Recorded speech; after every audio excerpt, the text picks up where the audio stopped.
ایسی بات سننے کہنے کی توفیق عطا فرمائے کہ جس سے ہماری زندگی ایسی بن جائے جو اللہ کو پسند ہے اور دنیا آخرت کی خیریں اللہ سے عطا فرمائے۔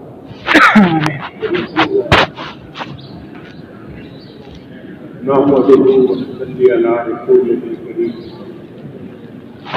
بسم اللہ الرحمن الرحیم۔ میرے قابل احترام بزرگوں، اللہ جل شانہ کی ذات ہماری طرف متوجہ ہے اور ہر آن ہر گھڑی ہمارے کاموں میں لگے۔ ہم مکمل طور پہ ہمارے جتنے کام ہیں وہ صرف ایک ہستی کے ہاتھ میں، وہ ہے اللہ جل شانہ کو تعارف خود کراتا ہے ساری انسانیت کہ میں ہی اللہ اور میں ہی الہ۔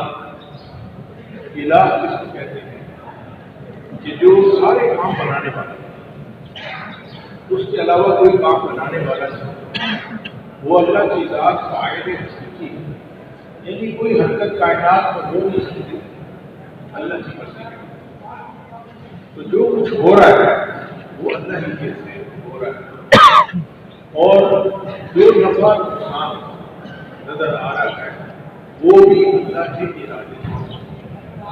اللہ نے چیزوں کو بھی پیدا فرمایا، کائنات میں بڑی چھوٹی لمبی سی انسان کی بے شمار مخلوقات، بے شمار چیزیں جن کو ہم شمار، کئی ایسی چیزیں جن کو ہم سوچ نہیں سکتے، ایسی چیزیں بھی اللہ نے بنائی۔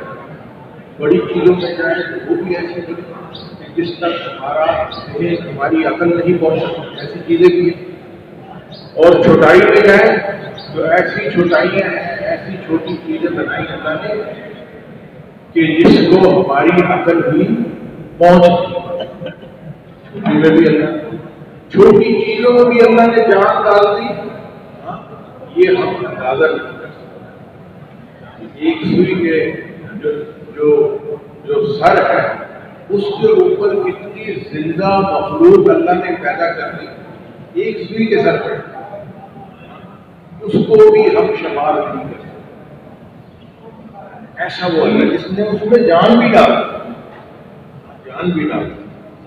تو وہ اللہ ہماری طرف متوجہ ہے۔ اللہ کو آپ کیا فرماتے ہیں جس کا مطلب کہ میں تمہاری شکلوں کو اور تمہارے حالوں کو، تمہاری چیزوں کو نہیں دیکھتا، میں کس کو دیکھتا ہوں؟ اللہ فرماتے ہیں کہ میں تمہارے دلوں کو اور تمہارے اعمال کو دیکھتا ہوں۔ اللہ کیا دیکھ رہے ہیں؟ اللہ کی نظر کن چیزوں پہ ہے؟ ہمارے دلوں میں، کہ دلوں میں کیا ہے، دلوں میں یقین کیا ہے، اور اس کے بنیاد پہ احساس کیا ہے، عمل کس بنیاد پہ عمل کرنا ہے۔ اور پھر عمل کہنے چل رہے ہیں، عمل کس کو کہتے ہیں؟ عمل کہتے ہیں جسم میں ہر اعضاء کسی نہ کسی کام میں لگا ہوا ہے۔ آنکھ دیکھ رہی ہے، کان سن رہا ہے، ہاتھ پکڑ رہے ہیں، پاؤں چل رہے ہیں، یہ سارے اعضاء کچھ کر رہے ہیں۔ تو وہ عمل جو اس کے اندر سے نکل رہے ہیں، اگر وہ اللہ کے حکم اور نبی کے طریقے کے مطابق ہے تو وہ عمل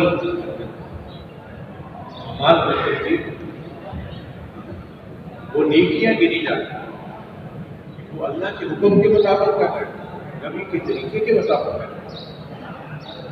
تو اللہ جل شانہ دیکھنا چاہتے ہیں کہ ہمارے دلوں میں ایمان ہو، یقین ہو، کس کا؟ اللہ کی۔ ایک اللہ کا تاثر ہو ہمارے دل میں. مخلوقات جتنی ہیں ان کے بھی اپنے اپنے تاثر ہیں، کوئی بڑی کوئی چھوٹی، کوئی نفع کی، کوئی نقصان کی، کوئی ڈرانے والی، کوئی للچانے والی. تو اللہ جل شانہ یہ چاہتے ہیں کہ ہمارے دلوں سے دنیا کی مخلوق کا تاثر نکل جائے. ان سے بھی کچھ ہوتا ہے، بلکہ ایک الہ اسی سے ہونے کا تاثر پیدا ہوتا ہے. کوئی حال آئے، کوئی مشکل آئے، کوئی تکلیف آئے، کوئی مصیبت آئے، تو سب سے پہلا دھیان ہمارا کہاں جائے؟ اپنے الہ کی طرف. اللہ کرے. حضور پاک صلی اللہ علیہ وسلم سفر پہ جا رہے ہیں، واپسی میں تو صحابہ دوسری طرف کچھ درختوں کے نیچے سو رہے ہیں، آرام فرما رہے ہیں. حضور صلی اللہ علیہ وسلم اکیلے ایک درخت کے نیچے تھا. تو ایک کافر آیا، حضور صلی اللہ علیہ وسلم کی تلوار درخت سے لٹک رہی، تو اس نے وہ خاموشی سے تلوار کھولی اور حضور پاک صلی اللہ علیہ وسلم کی گردن پہ رکھ کے اس سے آواز دی. کیا بات ہے کہ بتا کہ اب تجھے میرے سے کون بچائے؟ تلوار میری گردن پہ ہے، تلوار میرے ہاتھ میں ہے، اور اب تو میرے قابو پہ ہے. اب بتا کون بچائے؟ حضور صلی اللہ علیہ وسلم کی آنکھ کھلی. تو آنکھ کھلتے ہی یہ اس کے کہتے ہی حضور پاک صلی اللہ علیہ وسلم کے زبان مبارک میں کیا جاری ہوا؟ اللہ. کسی اور صحابہ بھی موجود تھے، آواز دے سکتے، ڈرا بھی سکتے تھے، میں اکیلا نہیں میرے ساتھ آپ. کیا یقین، ایمان، اللہ. اس کا اثر کیا ہوا کہ اس کے ہاتھ کانپنے چھوڑے، تلوار نیچے. انہوں نے حضور پاک صلی اللہ علیہ وسلم نے اٹھائی اور اس کے سینے پہ رکھی اور فرمایا اب بتا تجھے کون بتا. تو وہ ملتے سے معذرت کرنے لگے کہ آپ تو سب اور آپ خاندان بھی آپ کا ایسا. تو بات یہ ہے کہ ہمارا جو بھی حال آئے اللہ کی طرف، اللہ کی طرف. ایک موقع پہ ایک کافر آیا اور کہنے لگا کہ اے محمد صلی اللہ علیہ وسلم آپ کس چیز کی طرف دعوت کرتے ہیں؟ جو دوسرے نے فرمایا اس کا مفہوم ہے کہ بھئی میں تو لا الہ الا اللہ سے ہونے کی اس کی دعوت دیتے ہیں کہ اللہ کی ہے، وہی ہمارا الہ ہے، وہی کرتے ہمارا. اس نے کہا میرے تو جو دین میں آتا ہے میں جب تک بیٹھنا تو میں بیٹھ لیتا ہوں. تو حضور صلی اللہ علیہ وسلم نے فرمایا کہ جب اللہ بھی چاہ لیں کہ تو بیٹھ جا تو بیٹھ جا. اس نے کہا جب میں چاہتا ہوں کھڑا ہو جاتا ہوں. حضور صلی اللہ علیہ وسلم نے فرمایا کہ جب اللہ بھی چاہ لیتے ہیں کہ تو کھڑا ہو جا تو کھڑا ہو جا. تو فرمایا جب میں چاہتا ہوں لکڑی کاٹتا ہوں، درخت کاٹتا ہوں، دل چاہتا ہے تو میں درخت کو کاٹ دیتا ہوں. تو حضور صلی اللہ علیہ وسلم نے فرمایا کہ جب اللہ بھی چاہ لیتے ہیں کہ تو درخت کاٹ لے تو درخت کاٹ لے.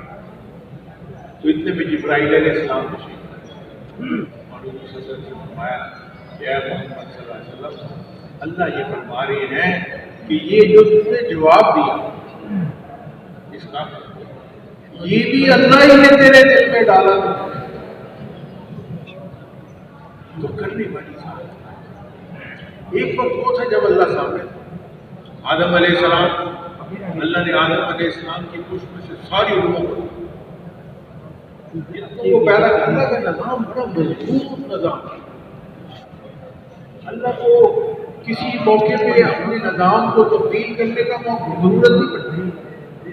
اللہ کو پہلے ہی اللہ کا نظام ایسا مضبوط اور ایسا انداز میں بنایا گیا ہے کہ اس میں تبدیلی کی ضرورت ہے. تو جتنی روحیں پیدا ہونی تھی اللہ کو ماننا، کوئی کسی کو روک نہیں سکتا کہ یہ بچہ نہ پیدا ہو. کوئی کسی کو لا نہیں سکتا کہ بچے لیے میں بچے لے آؤں. اللہ کیا اللہ نے وقت مقرر کر دیا. اللہ کی طے خدا بات کہ جس نے دنیا میں آنا ہے تو وہ روح کی شکل میں اللہ نے ہم سب کو کرنا چاہیے. تو اللہ نے ایک سوال ڈالا، ایک سوال پوچھا کہ بتاؤ کیا ہے میں ہی تمہارا رب نہیں، رب کہتے پالنے والا. ضرورتوں کو جاننے والا، ضرورتوں کو پورا کرنے والا. تو کیونکہ اس وقت اللہ کی ذات سامنے تھی، مخلوق اور ذرائع ذریعے ہوتا ہے ہمارے حالات بنانے والے ذریعے. اللہ نے دنیا کو جو ہے اسباب کا گھر بنایا، اسباب کی لائن سے ہوتا ہے. تو وہاں پہ کوئی سبب نہیں تھا، کوئی اسباب نہیں تھا، کوئی بیچ کا راستہ نہیں تھا، صرف اللہ کی ذات. تو جب اللہ نے یہ سوال پوچھا تو ہم سب نے کیا جواب دیا؟ قرآن میں آتا ہے قالوا بلا، بے شک، کوئی شک نہیں، بے شک آپ کے معنی میں اس میں کوئی شک نہیں. تو اللہ نے اس عہد کو محفوظ فرمایا. ہم سب نے عہد، سب نے گواہی دی، سب نے اقرار کیا، اللہ نے اس اقرار کو محفوظ فرمایا. تو یوں آتا ہے قیامت کے دن وہ اقرار بولا جائے گا اور حامی سے پوچھا جائے گا کہ بتاؤ تم نے اس اقرار کو پورا کیا، اس عہد کو پورا کیا کہ میں تمہارا رب ہوں؟ تو بھول گئے، بھٹک گئے، بھول گئے کہ بھٹک گئے. تو اللہ جل شان پھر ایک ایک کر کے روحوں کو دنیا میں بھیج رہے ہیں، آزمائش امتحان میں ڈالا. کیونکہ اللہ نے سب کو دنیا میں ایک مقرر وقت کے لیے، ایک مقصد کے لیے بھیجا. ایسے نہیں بھیج دیا دنیا میں کہ جاؤ مدد کرو، بلکہ ایک امتحان، ایک آزمائش. اور اس دنیا کو بھی آزمائش کا گھر، امتحان کا گھر بنایا، دھوکے کا گھر بنایا، تاکہ انسان کو دھوکہ بھی لگ سکے.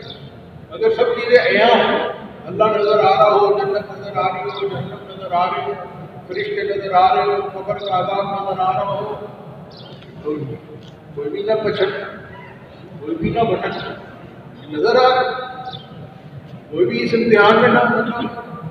اور اللہ نے کیونکہ آزمائش کرنی تھی، اس لیے اللہ نے کیا کیا؟ اللہ نے اپنے آپ کو چھپا دیا. اب اللہ تو سب کو دیکھ رہے ہیں، اللہ کی نگاہ سے کوئی چھپا ہوا نہیں، کوئی چیز نہیں. اور ہمیں اللہ کی دنیا سب سے بڑی حقیقت اللہ کی ذات، وہ اللہ نے چھپا دیا. اور پھر اللہ نے آزمائش مجھے کرنی تھی، اپنے کو بھی چھپا دیا، اپنے کرنے والے ہاتھ کو بھی چھپا دیا. تو اللہ نے یہ سب. اب ایک پلیٹ میں اگر چیزیں بڑی ہیں تو ہمیں پلیٹ بھی نظر آ رہی، پلیٹ میں چیزیں بھی بڑی نظر آ رہی، ہمارا مشاہدہ.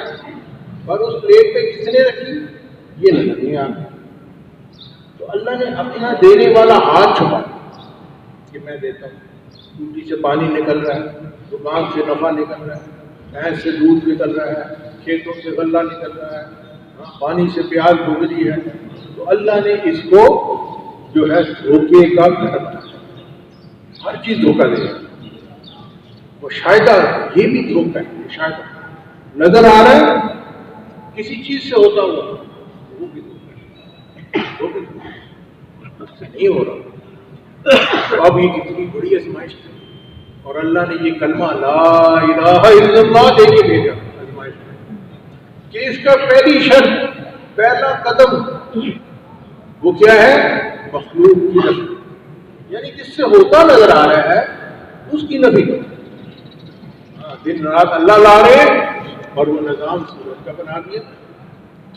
نظر آ رہا ہے سورج آتا ہے تو دن آ جاتا ہے، سورج چھپ کر آتا ہے. اور اس کا بھی سارا نظام بنا دیا، بارش کا نظام بنا دیا، ہواؤں کا نظام بنا دیا. یہ سارے نظام اللہ نے بنا دیے جن سے ہوتا ہوا نظر. پر آزمائش کی بڑی دے دی، ان سب کی نفی کر، ان سے کچھ نہیں ہوا. اس گواہی تم سب نے مجھے دیکھا اور کہا کہ ہاں میرے اللہ میرے رب ہیں. اب میرا اللہ ہی مجھے پال رہا ہے، ان ساری چیزوں میں کوئی نہیں پال.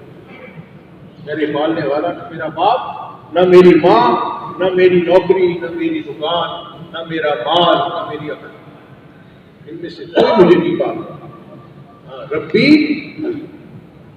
اللہ میرا رب. تو اب جو اس آزمائش پہ پورا اترے گا وہی کام. اور جو بیچارہ شک میں پڑ گیا، دھوکے میں پڑ گیا، دھوکے میں پھنس گیا، مشاہدے میں پھنس گیا، عقل یہ بھی دھوکہ. انسان کی عقل بہت تھوڑی ہے، بہت تھوڑی عقل. تو جو اپنی عقل کی بنیاد پہ فیصلے کرے گا وہ اس دھوکے میں پھنستا چلا جائے. مقام ہے اس آزمائش میں.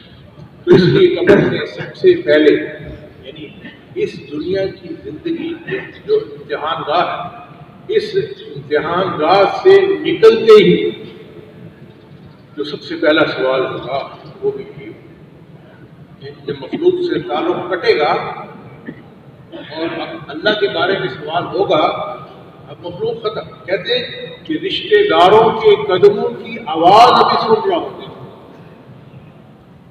کہ ان کے قدم جا رہے ہیں، یعنی وہ آخری جو تعلق ہے دنیا سے. قبر میں اکیلا ہے پر وہ سن سکتا ہے کہ میرے رشتہ داروں کے قدموں کی آواز، یہ بھی ایک تعلق ہے، یہ موجود ہے. تو جب وہ تعلق جیسے ہی ختم ہو، وہ قدموں کی آواز سنتے جا رہے ہیں، اسی وقت وہ فرشتے سوال جواب والے آتے اور وہ پہلا سوال کیا پوچھتے کہ پر رب، کہ بتا تیرا رب کون تھا؟ دنیا سے آیا زندگی گزار کے تجھے کون پال رہا تھا؟ تیری ضرورتیں کون دے رہا تھا؟ تو اب اس کا بڑا مشکل بھی جواب ہو سکتا ہے، آسان بھی جواب ہو سکتا ہے. مشکل جواب یہ ہو سکتا ہے سوچ سوچ کے وہ گننا شروع کر سکتا ہے کہ ہاں جی جب میں چھوٹا تھا میں ماں کے دودھ پہ پلتا تھا، جب تھوڑا بڑا ہوا تو پھر بھینس کے دودھ پہ پلتا تھا، پھر ذرا اور بڑا ہوا پھر بہت سارے میرے ذریعے بن کے، کہیں دکان سے آ رہا تھا، کہیں کسی اور چیز سے آ رہا تھا، کہیں کسی اور خوراک سے پل رہا تھا، کوئی اور میری ضرورتوں کو پوری کر رہا تھا. سوچ سوچ کے بتا پر اس کی کوئی انتہا نہیں ہوگی. کیوں کہ ضرورتیں بھی بے شمار اور ضرورتیں پورا ہونے کے دھوکے بھی بے شمار. گنتا کہاں تک جائے؟ تو اس لیے ایک آسان جواب کو دے گا کہ لا مجھے کس کا کہے گا؟ ایک آسان جواب ہے کہ لا ادری، مجھے نہیں پتا کہ میں اس وقت اس کا ذہن معروف ہو جائے گا اتنی ربوں کو دیکھ کے کہ میں کس کس کا جواب دوں. مجھے نہیں معلوم وہ کون ہوگا بدبخت کہ جو دنیا کے دھوکے میں پھنس گیا، نقشوں میں پھنس گیا اور جو ہے اس عہد کو بھول گیا.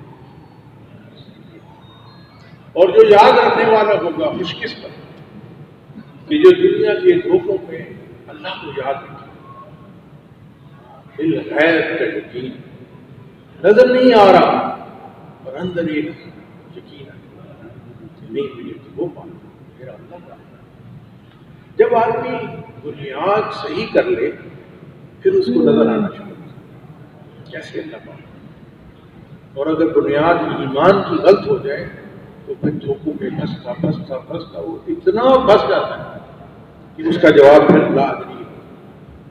تو جو آدمی اللہ کے یقین کے ساتھ مرے گا کہ اللہ ہی میرا رب تھا اور پوری دنیا مشق کرتا رہا زندگی میں کہ نہیں اس سے نہیں پاتا، یہ دھوکہ ہے، نفی کرتا ہے لا الہ لا الہ لا الہ، کوئی الہ نہیں الا اللہ.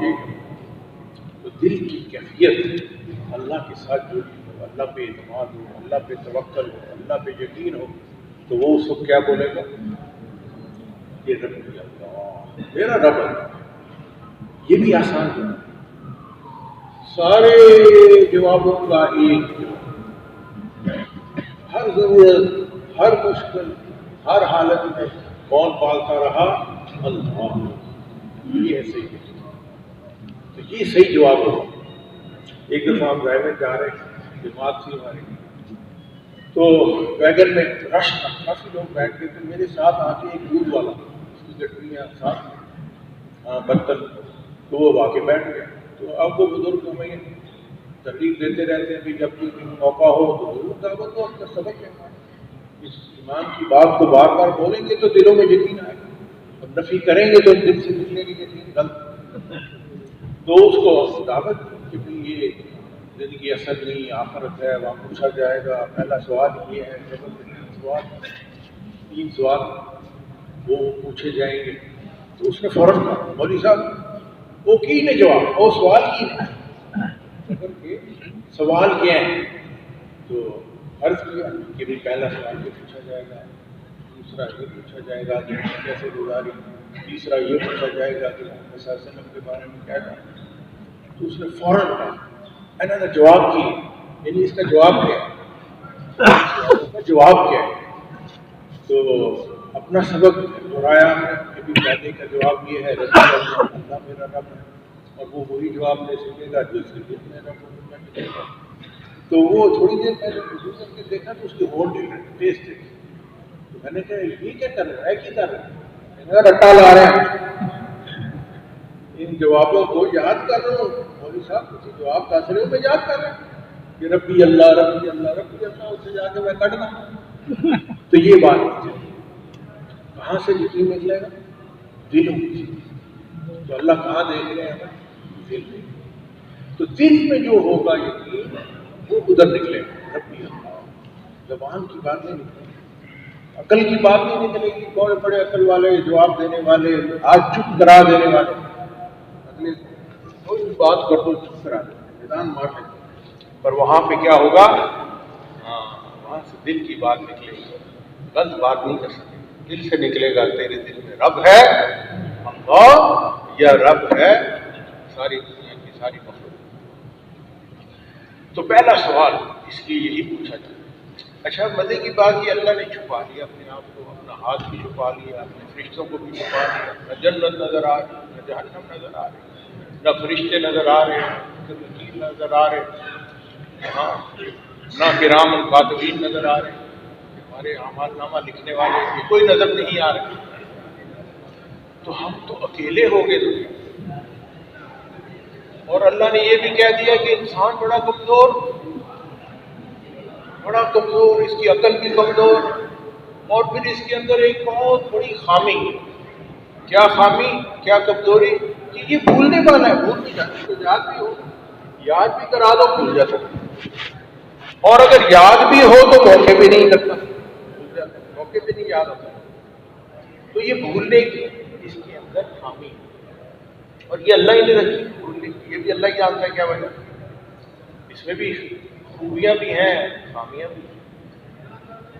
تو اللہ نے اس کو اکیلا نہیں چھوڑا، دنیا میں اکیلا نہیں چھوڑا، بلکہ اس کے لیے ہدایت یعنی روشنی، سمجھانا، بجھانا، یاد کرانا، تذکیر، اس کا نظام بھی ساتھ دیا۔ دھوکہ تو بنایا دنیا کو، اور سب چیزیں چھپا بھی نہیں، پر اس کی یاد دہانی کا نظام پورا بنایا، یہ بھولے نہ، بھٹکے نہ، اس کو یاد کراؤ، اور اس کو ہدایت یعنی روشنی اللہ کی طرف سے، ایک ہے سورج کی روشنی جس سے کہ دنیا کی چیزیں نظر آتی ہیں، یہ بڑی ہے، یہ چھوٹی ہے، یہ کام کی ہے، یہ نقصان کی ہے، وہ نظر آتی ہے۔ ایک ہے دل کی روشنی، دل کی روشنی ہدایت ہے، اللہ کے خزانوں سے اترتی ہے، بہت بڑی نعمت ہے اللہ کی، خزانوں سے آتی ہے کہ جو دل پہ اترتی ہے، پھر اس کو اچھے اور برے کی تمیز، حق کیا ہے، باطل کیا ہے، صحیح کیا ہے، غلط کیا ہے، دنیاوی لحاظ سے نہیں بلکہ روحانی لحاظ سے اس کی رہنمائی، یہ ہدایت ہے۔ تو اللہ نے ہدایت کا نظام بنایا، ایک طریقہ نہیں بنایا، ہدایت کا نظام بنایا، اور وہ نظام کیا بنایا؟ ایک تو اللہ پاک فرماتے ہیں کہ میں نے، ایک تو اللہ خود دعوت دے رہے ہیں اپنی، اللہ پاک خود بلا رہے ہیں، اللہ خود سمجھا رہے ہیں، یہ نظام ہے نا اللہ کا، کہ اگر صحیح رخ پہ آنا ہے تو بھی اللہ کیا فرما رہے ہیں۔ تو اللہ نے ایک نظام بنایا جس میں اللہ نے اپنی آیات انسان کے لیے نشان کی، کائنات کی کسی بھی چیز کو دیکھ لو تو وہ انسان ہدایت پا سکتا ہے، نشانی پا سکتا ہے کہ اللہ کی ذات ہے اور وہی کرنے والی ہے، وہی اللہ کی قدرت ہے، اللہ کی نشانی ہے۔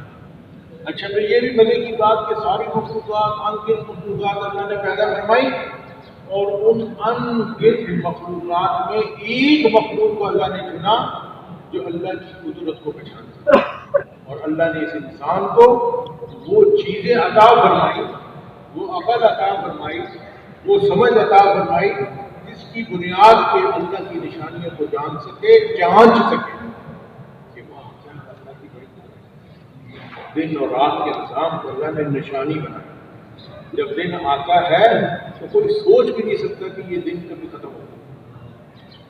ایسا پیارا روشن دن، کوئی سوچ سکتا ہے کہ اس میں اندھیرا ہے؟ جب اللہ اس روشنی کو ختم کر کے رات بھی آتا ہے تو وہ رات نشانی کرتا ہے۔ کہ کوئی سوچ سکتا ہے کہ اس اندھیرے کو کوئی دنیا میں بھگا سکتا ہے؟ کبھی روشنی بھی آئے۔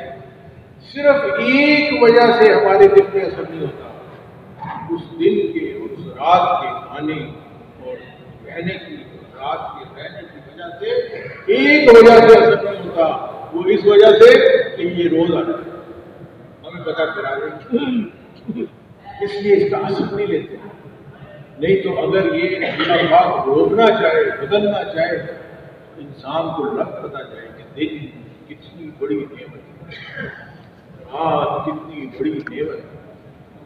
یہ نعمتیں اللہ کی نشانیاں ہیں۔ بارش کا نظام اللہ خود متوجہ کر رہے ہیں اپنی آیات کی نشانیوں کی۔ یہ بارش کا نظام ایسا زبردست نظام ہے اور بادلوں کا، بارش کا، کہ انسان اپنی تمام تر عقل کے باوجود آج تک اس نظام کی گہرائی تک نہیں پہنچا۔ ایسا نظام ابھی ان کو پتہ چلا، جو عقل لڑانے والے ہیں، کہ جو ہم سمجھتے تھے بڑے بڑے دریا ہیں دنیا کے، بڑے بڑے دریا، بڑے بڑے لمبے، اور ان پہ جو پانی ہے وہ بہت زیادہ ہے۔ وہاں برازیل کے وہاں پہ دریا ہے جس کی 22 میل پاٹ، اس کی جو چوڑائی ہے 22 میل، ہم سوچ بھی نہیں سکتے 22 میل پانی سمندر لگتا ہے۔ دونوں نے یہ عقل لڑانے والوں نے یہ سوچا اور دیکھا، تجربے کیے کہ یہ تو پانی کچھ بھی نہیں، جو بادلوں میں پانی کے دریا ہیں، جو سینکڑوں میل آسمان کی طرف جو ہے وہ پھیلے ہوئے ہیں، جو کتنے پانی کو لیے پھرتے ہیں، یہ دریا ان کے سامنے اللہ کا آج تک کسی جگہ اس کے اندر جو بجلی بنتی، بجلی کڑکتی، اس کی طرف بھی اللہ نے ہمیں متوجہ کیا۔ وہ اللہ کی نشانی ہے، وہ اللہ کی بڑائی بیان کرتی ہے۔ اللہ کتنے بڑے ہیں، اپنے تمام آلات اور تمام کوششوں کے باوجود وہ آج تک اس بجلی کے نظام کو، کڑکنے کے نظام کو نہیں سمجھتے۔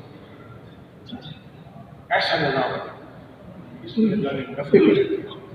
اللہ کہتے ہیں جس پہ میں چاہتا ہوں یہ گرتی ہے۔ ہر سال کہتے ہیں کہ 2000 آدمیوں پہ بجلی گرتی ہے،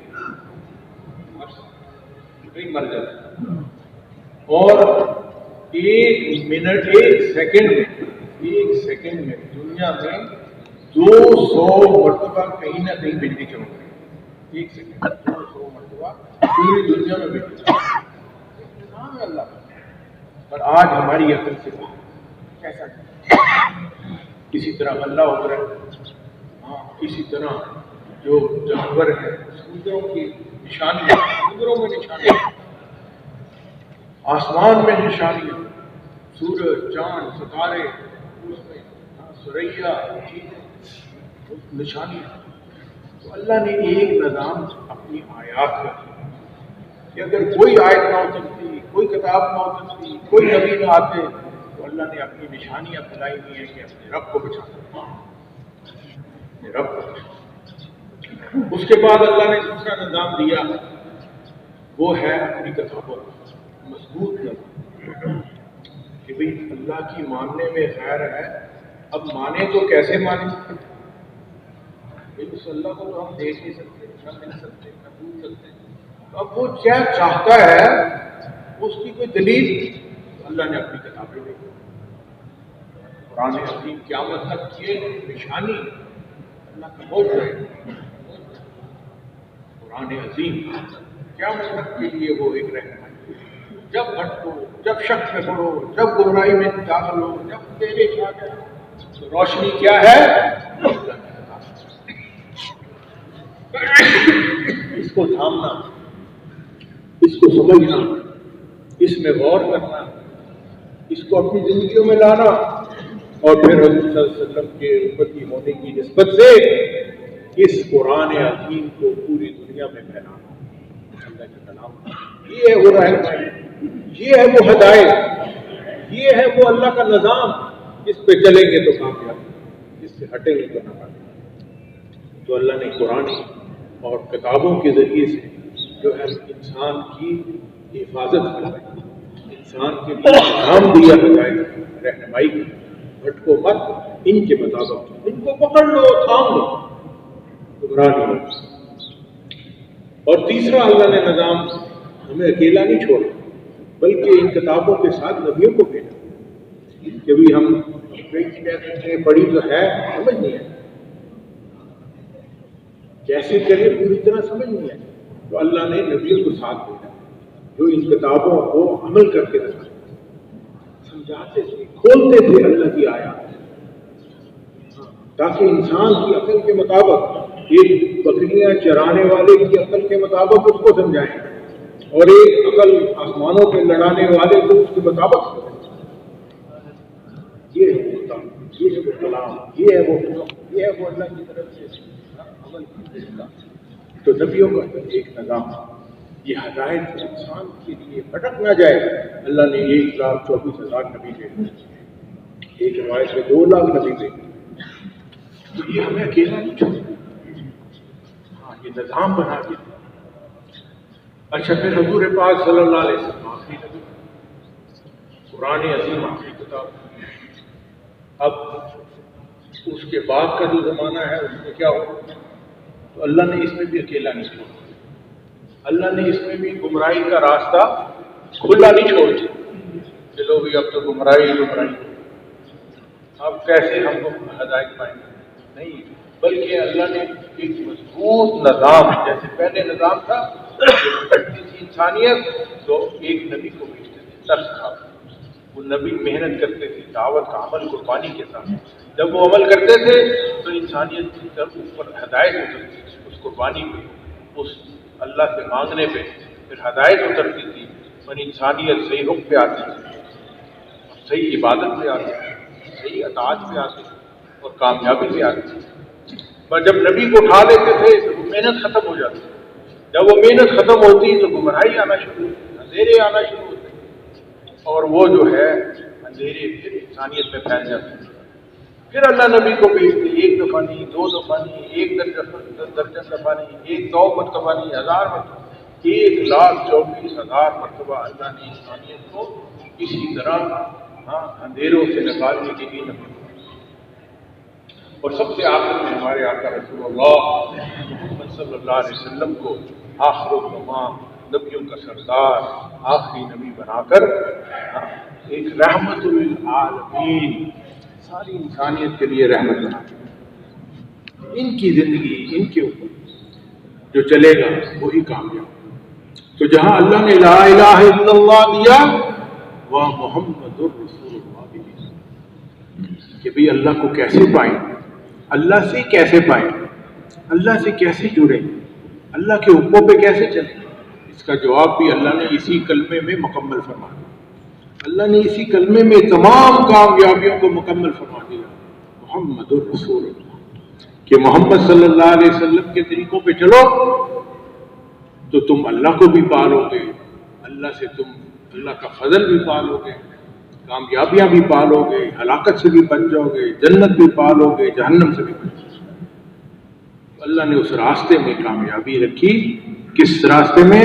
محمد الرسول اللہ۔ تو قیامت تک کے لیے اللہ نے محمد صلی اللہ علیہ وسلم کے راستے کو مثل راہ بنایا، روشنی بنایا، ہدایت بنایا، کامیابی بنایا۔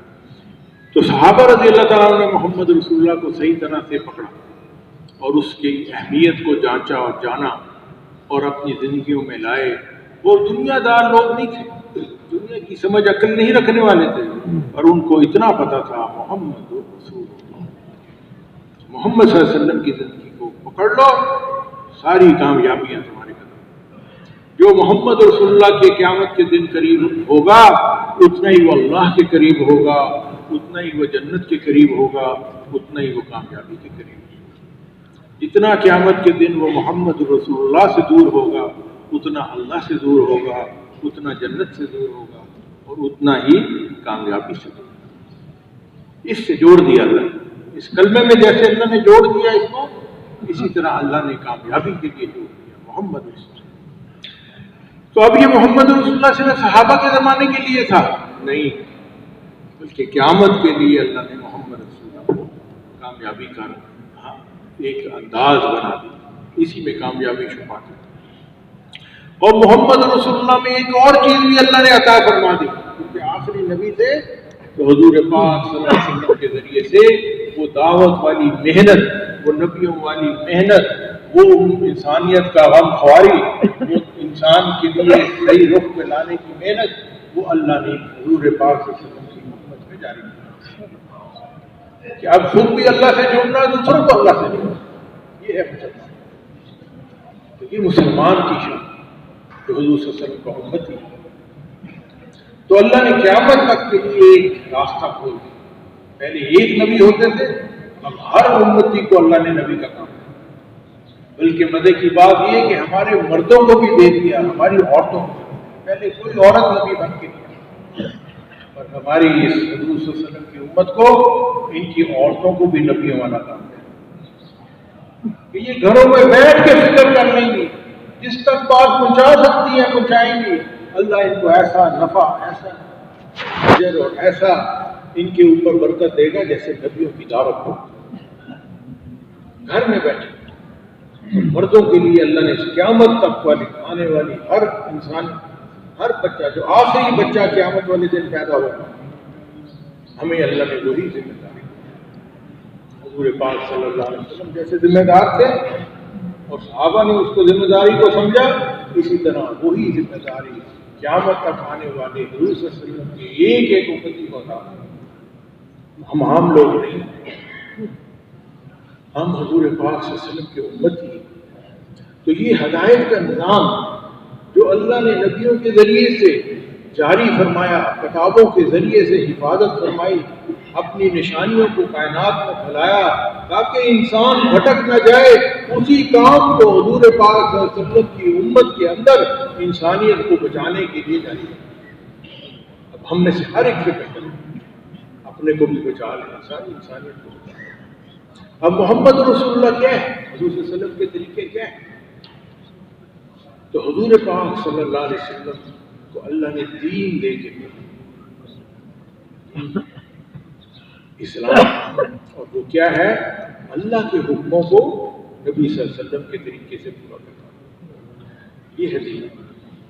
تو حضور پاک صلی اللہ علیہ وسلم کی مبارک زندگی، اس کو اللہ نے کامیابی کا ذریعہ بنایا۔ اگر ہم چاہتے ہیں کوئی عمل کریں، کیسے کریں؟ محمد اللہ نے مطالبہ بھی عجیب رکھ دیا۔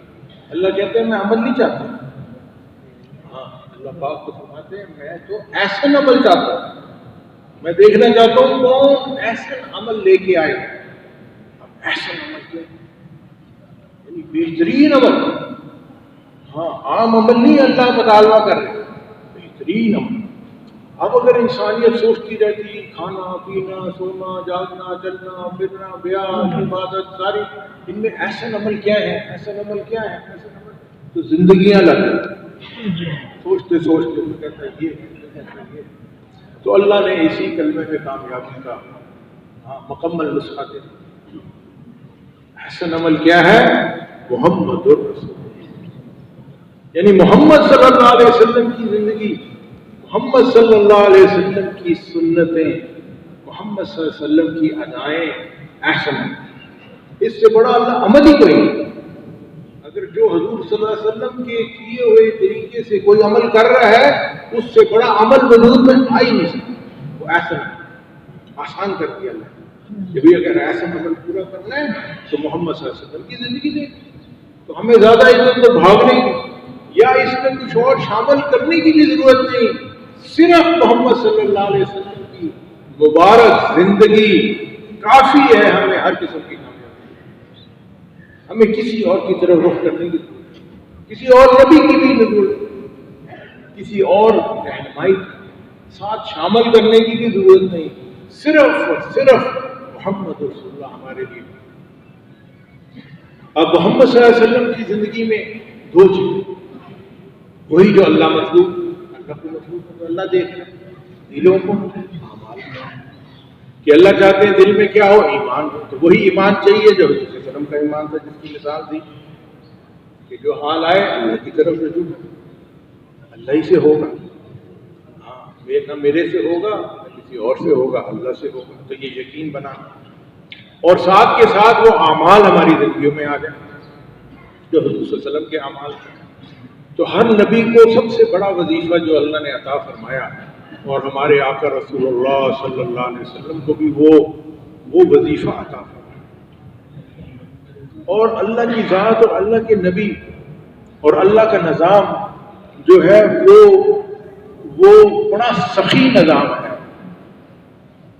کھلا نظام ہے.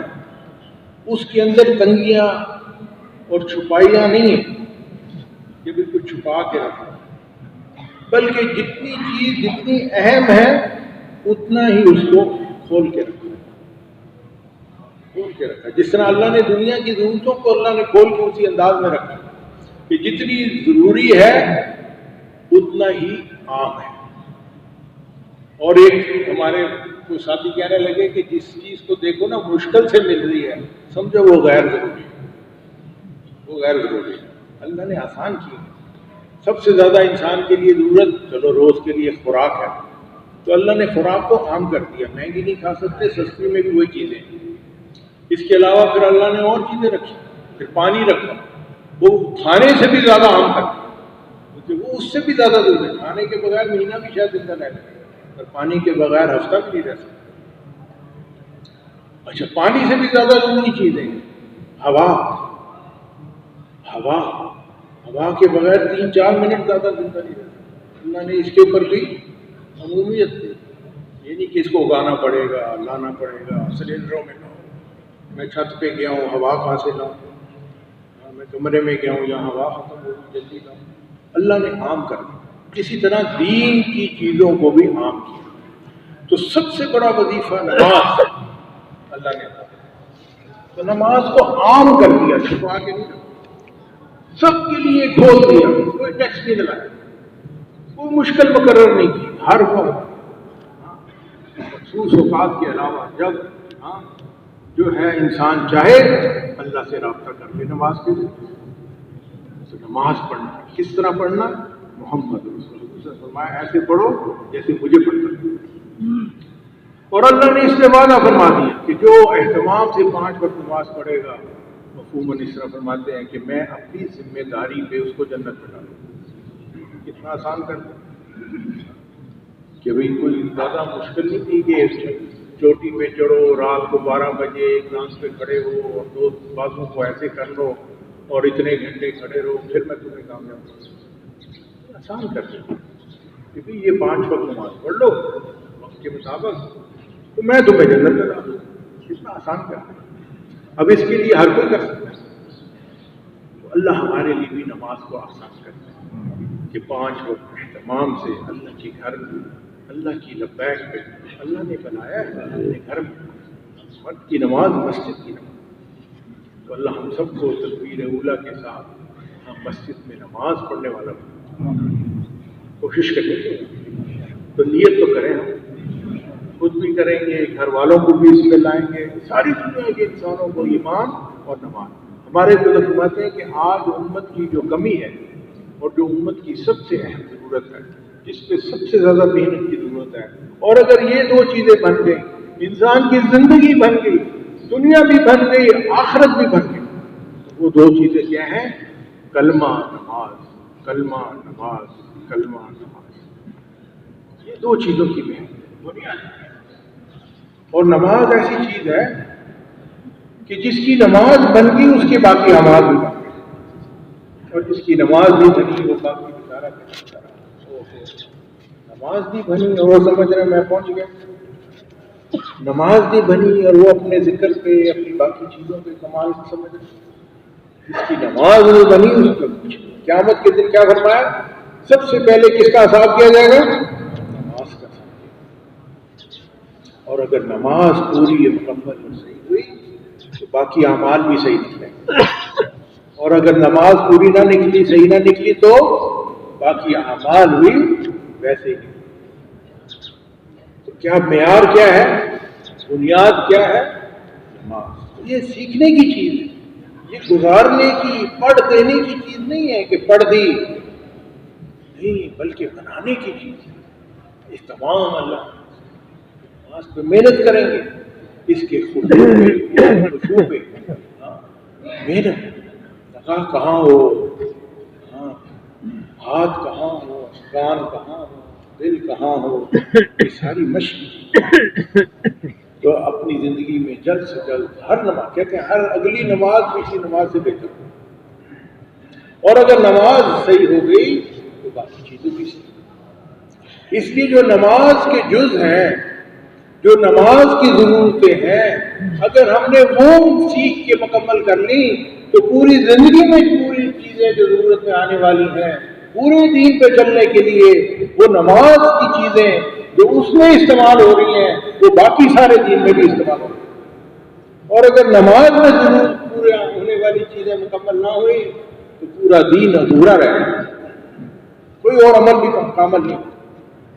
اس لیے محنت ہے کہ نماز کو، اب نماز ایک عمل ہے، پر یہ عمل کیا عمل ہے کہ یہ خوبیوں کو جمع کرنے کی جگہ ہے۔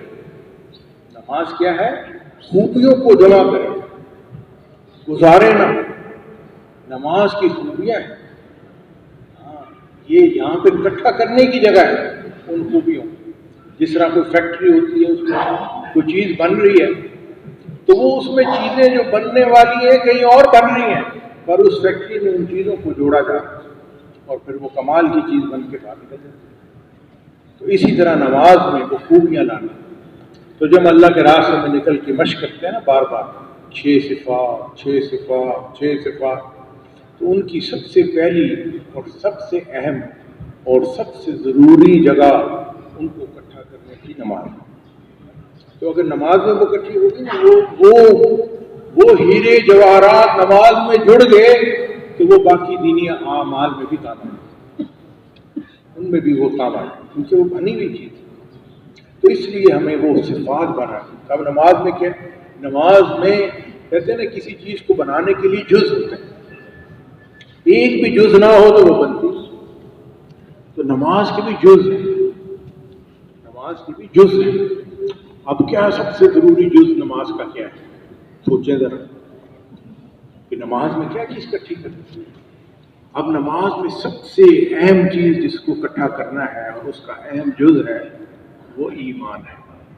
بغیر ایمان کی نماز ہوگی کہ نماز پڑھی ایمان ہی نہیں۔ کئی ایسے ہیں نماز پڑھی، ہم وہاں گئے وہاں پہ پڑھنے کے لیے ایک ملک میں، تو وہاں کچھ مسجد میں نا لوگ ملے، پتہ چلا پاکستانی ہیں، تو ہم نے تعارف کیا، بڑے خوش ہوئے، وہ بھی ہم بھی۔ پوچھا بھی کیا کر رہے ہو؟ کوئی ہم اسلامیات میں PhD کرنے آئے۔ ہم حیران ہو گئے، برطانیہ اور اسلامیات اور یہاں پڑھ رہے ہیں ہم PhD کرنے اور تھیسس لکھ رہے ہیں اس پہ، اسلامیات پہ، اسلامک اسٹڈیز پہ۔ تو ہم نے پوچھا آپ کو کون پڑھا رہا ہے یہاں؟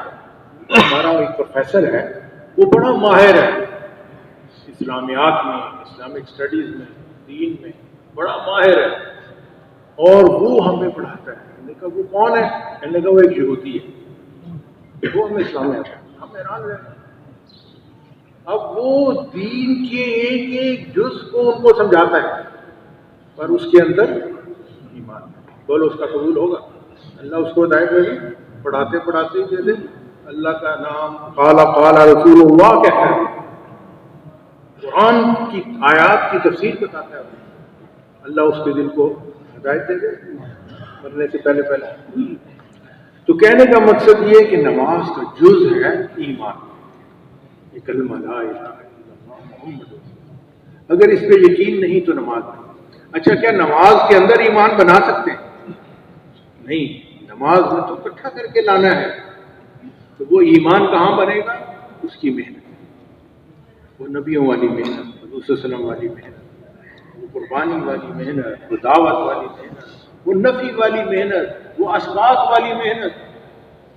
ہر وہ چیز جو دل کو خراب کر رہی ہے، دل کے اندر گھس رہی ہے کہ نہیں اس سے ہوتا ہے، اس کو نکالتے چلے جائیں، اس کی نفی کرتے چلے، اور اسبات کریں اللہ سے ہوتا ہے، نہیں غلہ زمین نہیں دے رہی، اللہ دے رہی، اللہ دے رہی، بارش بادل نہیں کر رہے، اللہ کر رہے، اس کی محنت، جب وہ محنت کی ہوگی نماز میں آئے گا، اب وہ جز پورا ایمان۔ تو دوسرا جز کیا ہے نماز کا؟ وہ ہے علم، غیر علم کے عمل ہوتا، اور علم میں بھی دو چیزیں، مسائل بھی فضائل بھی، دونوں ضروری ہیں کہ مسائل بھی صحیح پتہ ہو، عمل کرنا کیسے ہے، اور فضائل بھی پتہ ہو۔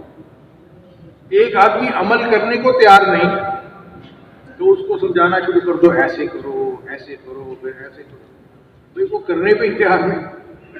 ایک آدمی سودا دینے پہ تیار نہیں اور اس کو ہم مسائل بتانا شروع کر دیں سودے کے، لینے کے، مال کے، تولنے کے، وہ بیچنا نہیں کرتا۔ تو اس لیے فضائل بہت ضروری ہے۔ اللہ نے بھی ایک نسخہ استعمال کیا، فضائل سنا، کیونکہ انسان لالچی ہے نا، اللہ کو پتہ ہے، اس کی فضائل سنا، اس کی بھی اللہ کے راستے میں نکل کے جماعتوں میں اس کی مشق کی جائے، قیمت آ جائے، عمل کی قیمت پتہ چلے، اس پہ ملے گا کیا، اللہ کے کیا وعدے ہیں، اللہ کی کیا وعیدیں ہیں، یہ وعدے اور وعید سے چلتا ہے انسان۔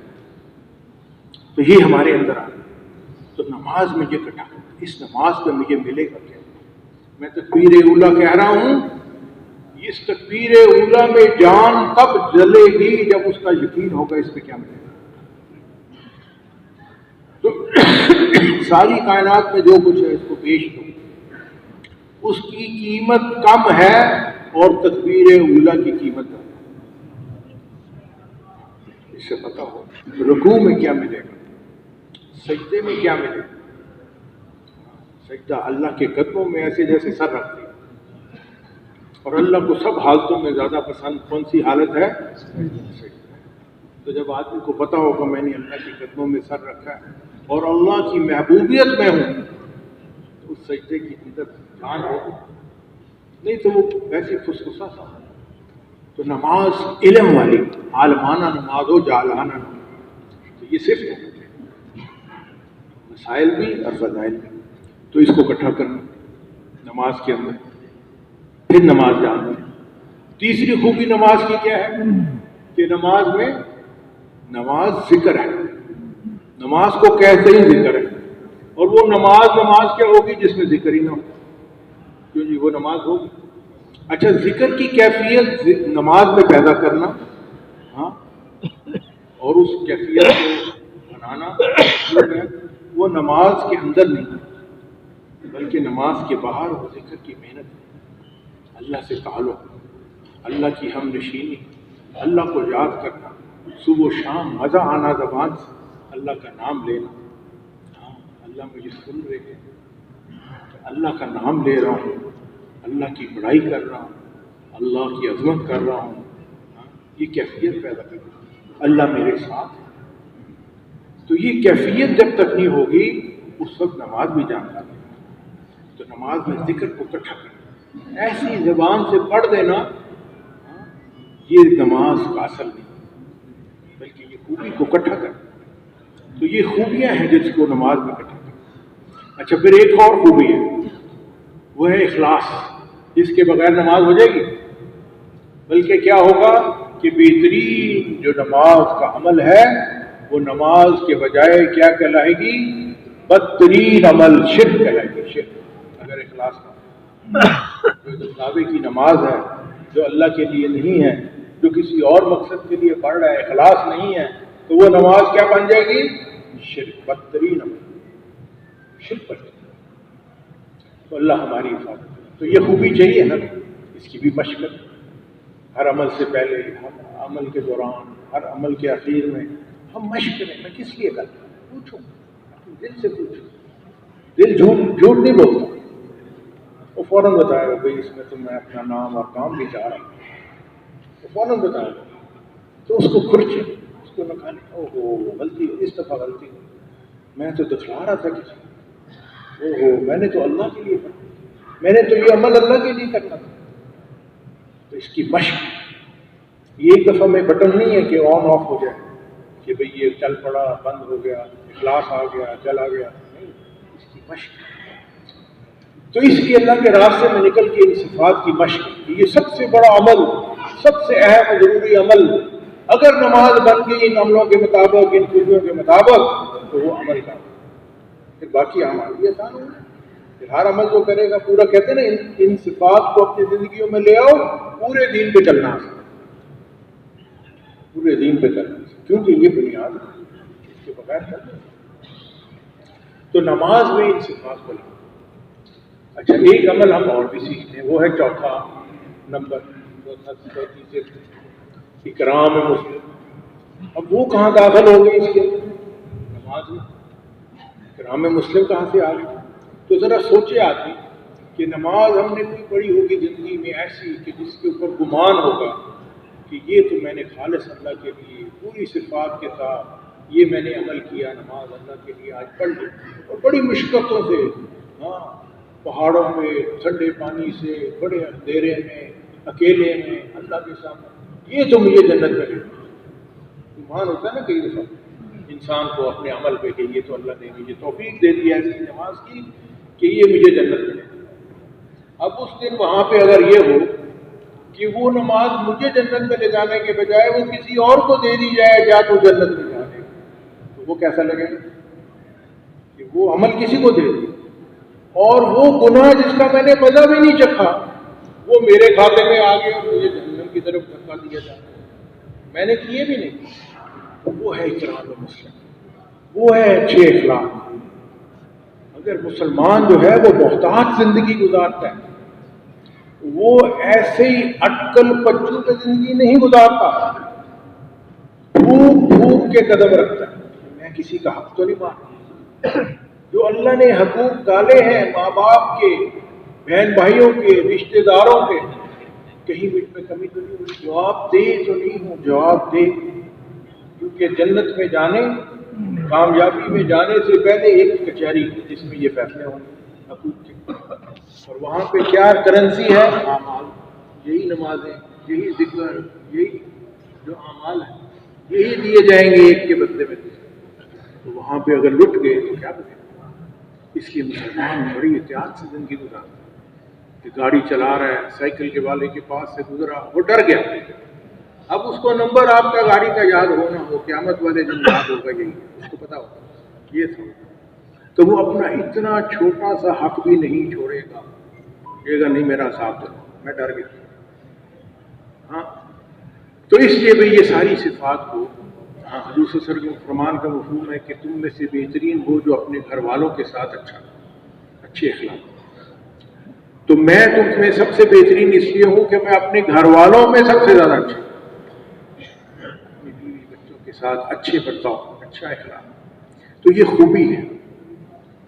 اللہ ان ساری خوبیوں کو اپنی زندگی میں لانے کی توفیق۔ تو یہ جو دین کی محنت ہے، یہ کوئی نیا مذہب، نیا طریقہ، نیا انداز، کوئی نئی پارٹی نہیں ہے، بلکہ وہی حضور پاک صلی اللہ علیہ وسلم والی نبیوں والی محنت، صحابہ والی محنت، کہ یہ خوبیاں ہم میں آتی چلی جائیں اور دین کی زندگی ہم میں آ جائے جس سے ہم کامیاب ہوں، تو ساری انسانیت بھی بچ جائے۔